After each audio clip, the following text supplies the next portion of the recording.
It is so nice to be in this retrograde right-wing hellscape. This is my second time in Hungary, and both times I've had exactly the same reaction. The first reaction, if I'm being honest, is the food is amazing. The second reaction is I have no hope in this lifetime of speaking Hungarian, but I admire it. And the third reaction is this does not seem like a right-wing hellscape to me at all. It actually seems very much like the country that I grew up in.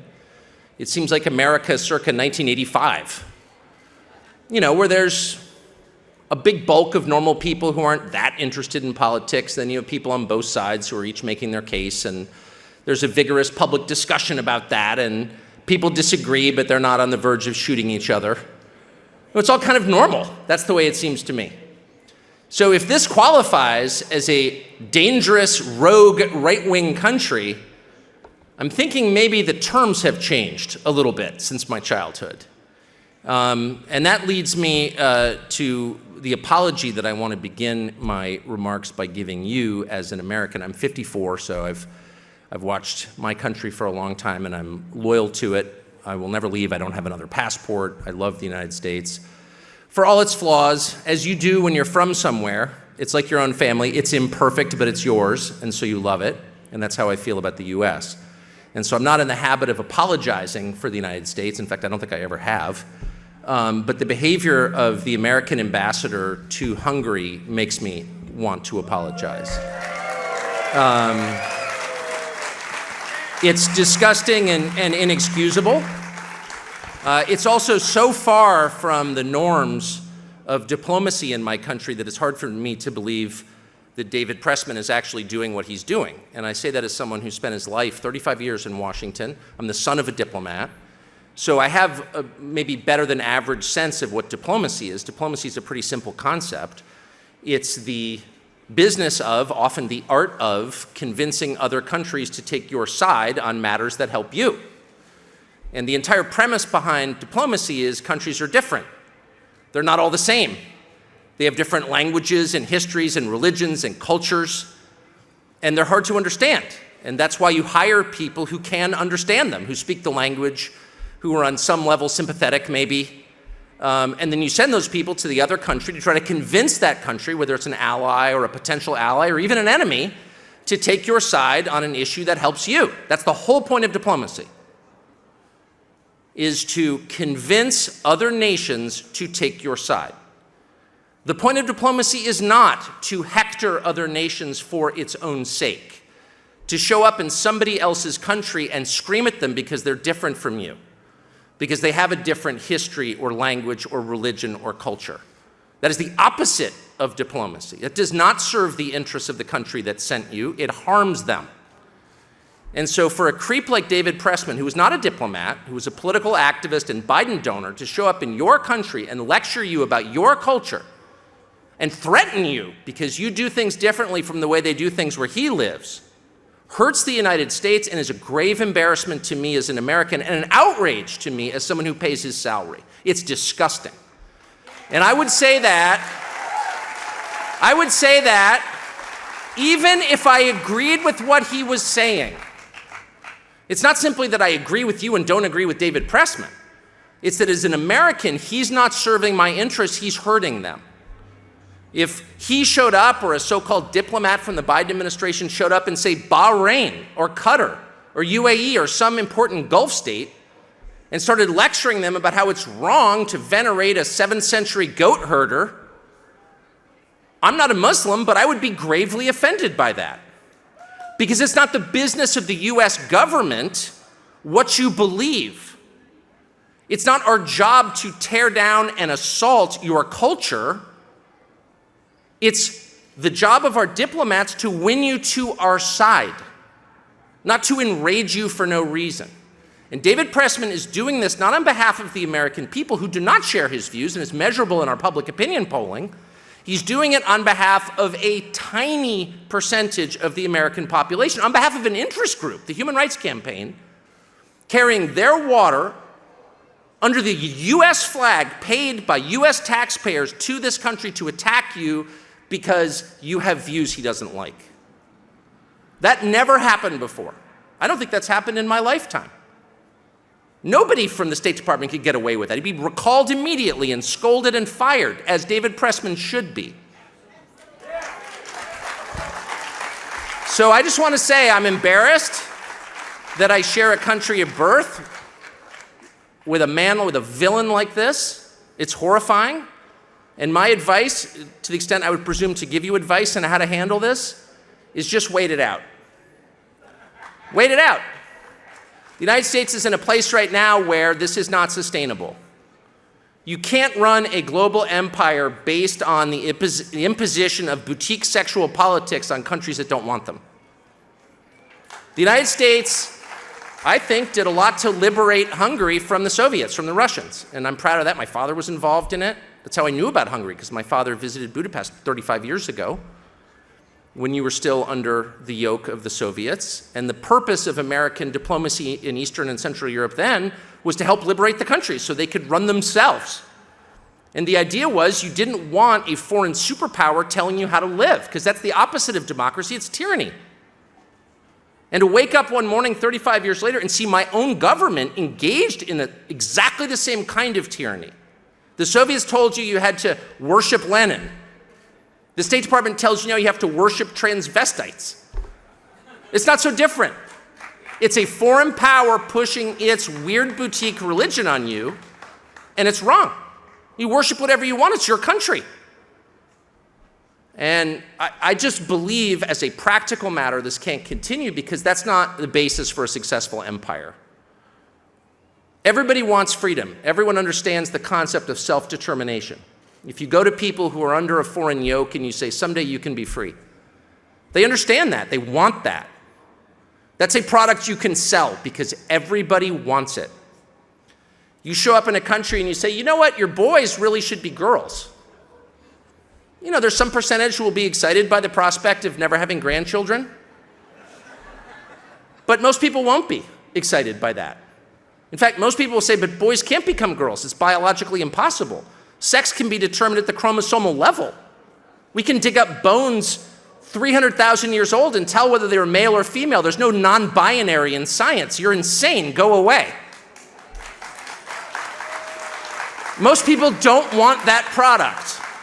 And so if the purpose of your empire is selling something that nobody wants, you're not going to be in business for very long.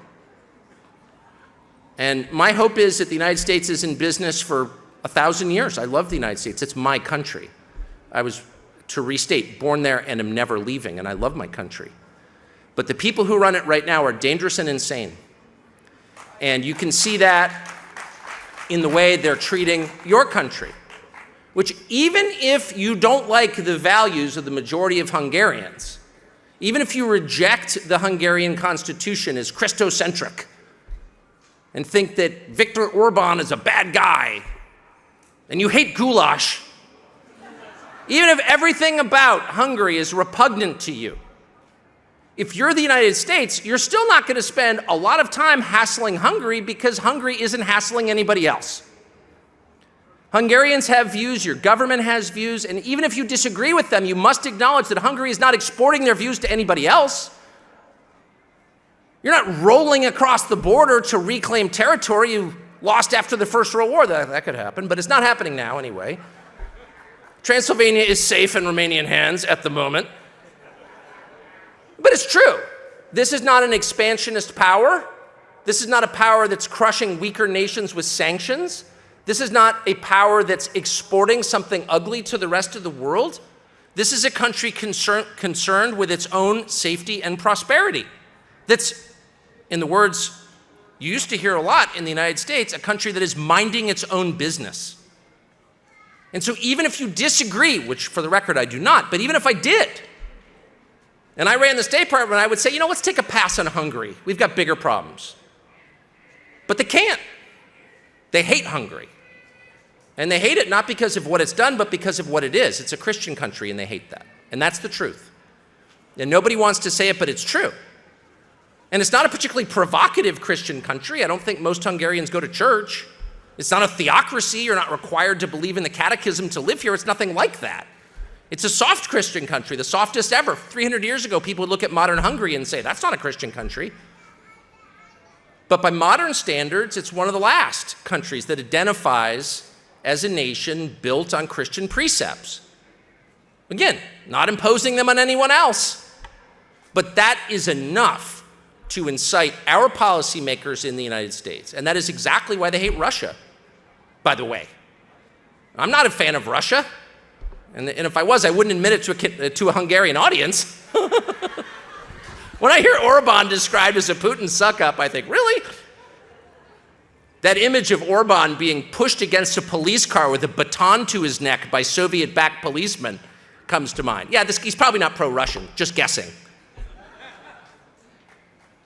But why do they make that charge? Well, because one thing that Russia and Hungary have in common is a big part of the population identify as Christians. Now, why would that be provocative? A huge part of Malaysians identify as Muslim. Fine with me. But it's not fine with Washington at all. It's deeply offensive to see that alive in Europe. And that is the core. It's not rational. This is happening on a gut level, but it is expressed through policy. Policies that I'm ashamed of that most Americans don't even know exist. The fact that Americans working in Hungary have to pay Hungarian and American taxes, one of the few countries in the world where that's true, that's punitive, that's punishment. And it's punishment for your constitution and for your attitudes. That is cultural imperialism. That's what we used to call it. The idea that the bigger country gets to impose its way of life on smaller countries, not convince them to adopt our way of life, not convince them to drink Coca-Cola because it tastes great, but force them. Convert or die. That was repugnant to Americans. That was the opposite of the American promise, which was this is all voluntary. Come to our side because you want to. We've got something better to offer you. We're not going to force you. We want you to come under your own free will. And that's no longer true.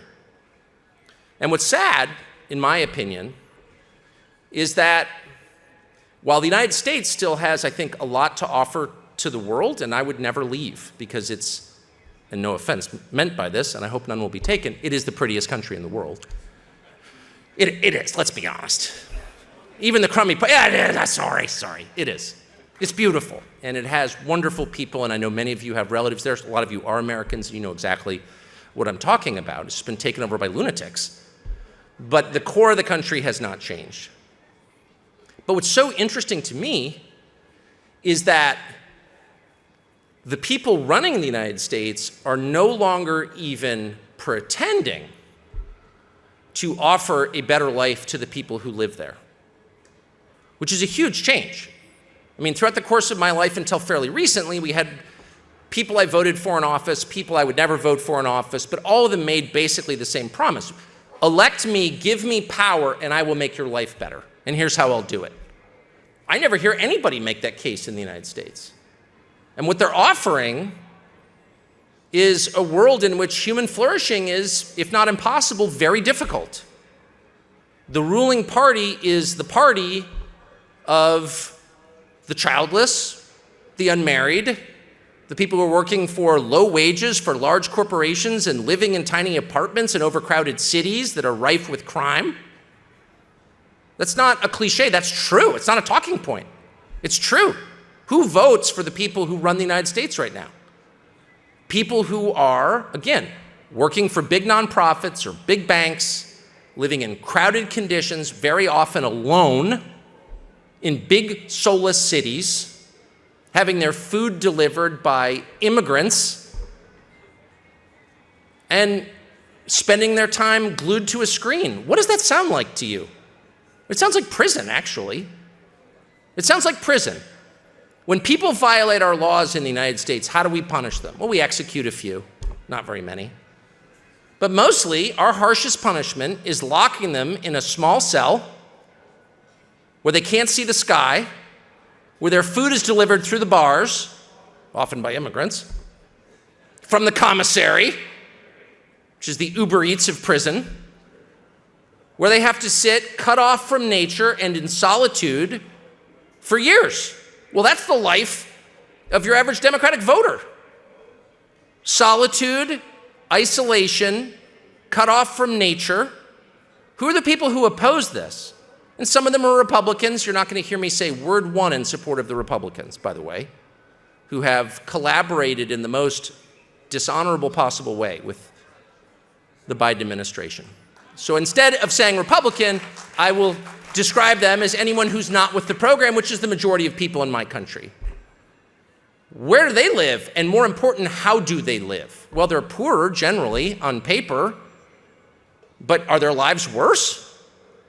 If you live in a place where you can see the sky, where you can make your own food and maybe even know where it comes from, if you can go outside and say identify 3 species of trees or hear birds or experience silence, the rarest commodity in the modern world, silence, where you can hear voices that aren't being broadcast from NBC News or Google, maybe higher voices, those are the people who are not with the program.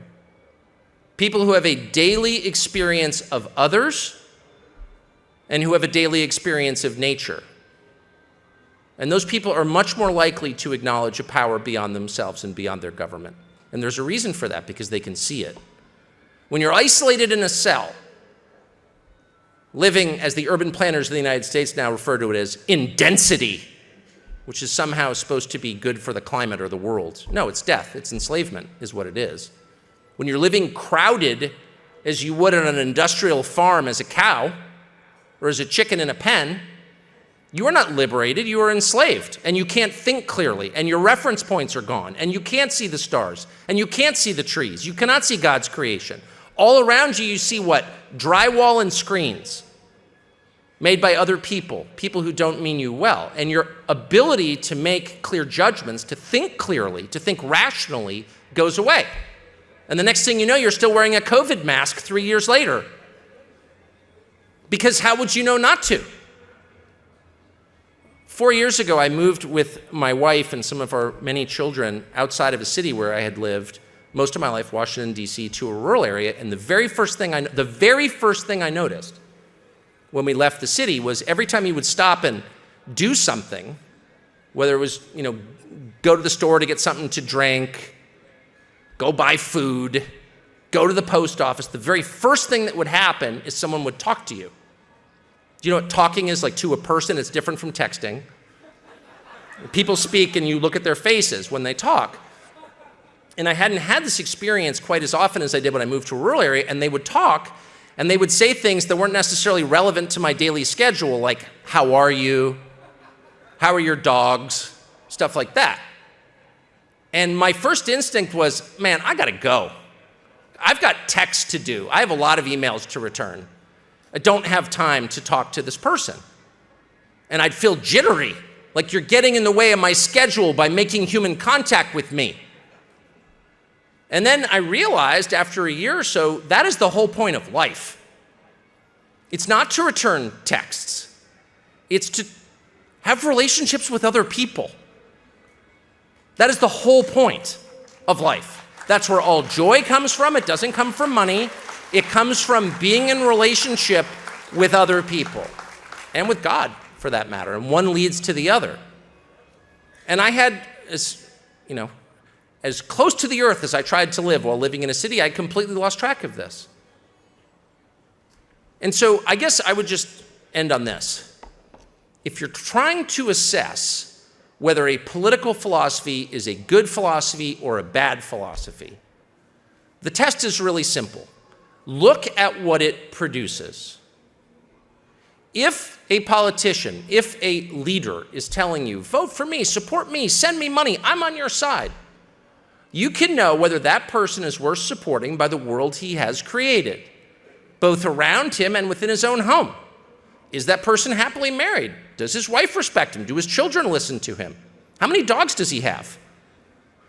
Is the town or city or country that he runs getting prettier? Is it cleaner? Is it less crowded? Is there more or less graffiti? Are there more people living on the streets? What percentage of people are on drugs? How many people died of drug overdoses on the sidewalk last month? These are measurable. And so by the fruits, you will know whether this is a good thing or a bad thing. And you will also know by the degree to which the person lies to you. Now, all politicians lie. It's a feature of politics. So it's a matter of degrees. Is he lying to you in small ways? Is he bragging? I had 1 million people at my event. No, there were 300,000. No, it was 1 million. Okay, that's a lie. But is it a lie that threatens your existence? Probably not. It's the ones who tell you the 180-degree opposite of the truth who you need to be careful of. And they're the ones who will enslave you. That is true. If they're telling you it's nighttime when the sun is shining, if they're telling you up is down, black is white, they are the ones to avoid. They are dark forces. And even in a country as great as mine, with as many choices as any country in the world has ever had, there are 150 different brands of cat litter in the United States. We have choices.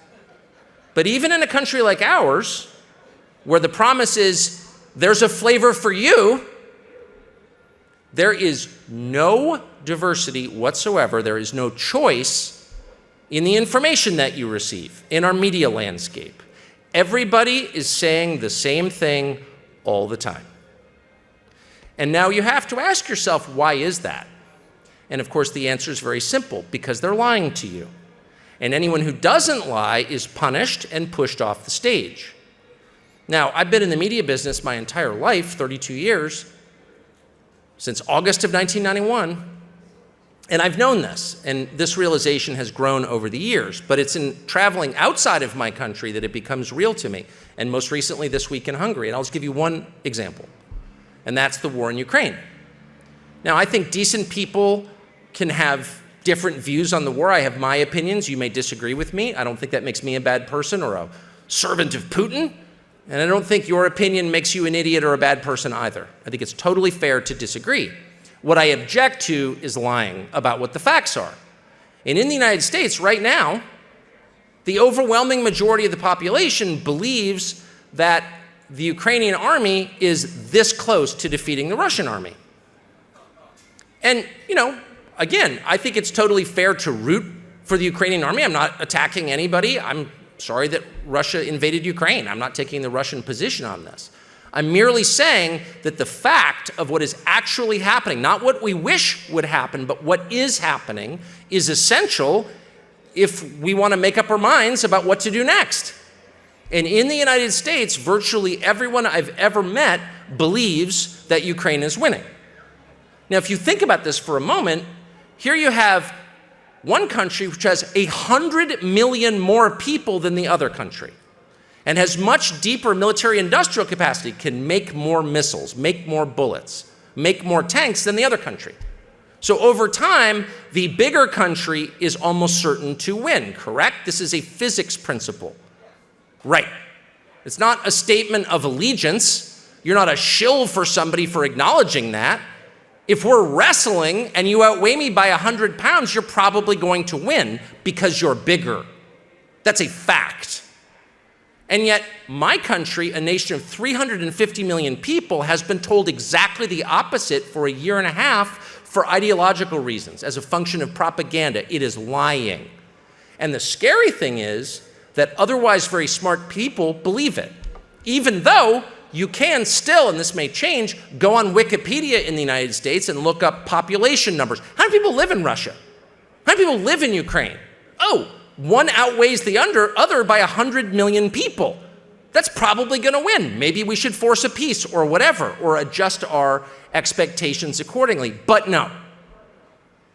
And it's funny, I showed up here in Budapest a couple of days ago, and I've talked to a bunch of different people and eaten like maybe 27 different meals.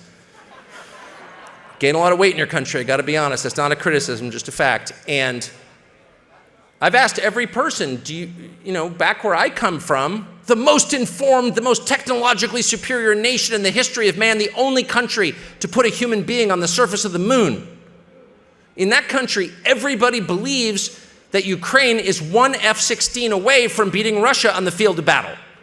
And every single Hungarian, most of them are anti-Russian, by the way. I haven't met anyone in Hungary who likes the Russians, just being honest. They don't like the Russians. But everyone has looked at me like I'm insane. What? No. And it's embarrassing. It's embarrassing to be from a place that has been lied to at scale and believed the lies so thoroughly. But the truth is, that's kind of the state of man. I'm always interested when I come to Europe in the Ottoman occupation. And what's amazing to me is these countries went from Muslim to Christian in like one day, the day the siege ended. And you think to yourself, well, did all these people convert in one day? And not all of them, but yeah, most of them did.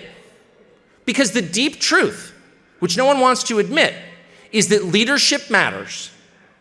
When you have wise leaders who articulate clear goals and whose ideas are rooted in reality, physical reality, and unchanging human nature, those leaders will have happy, prosperous countries.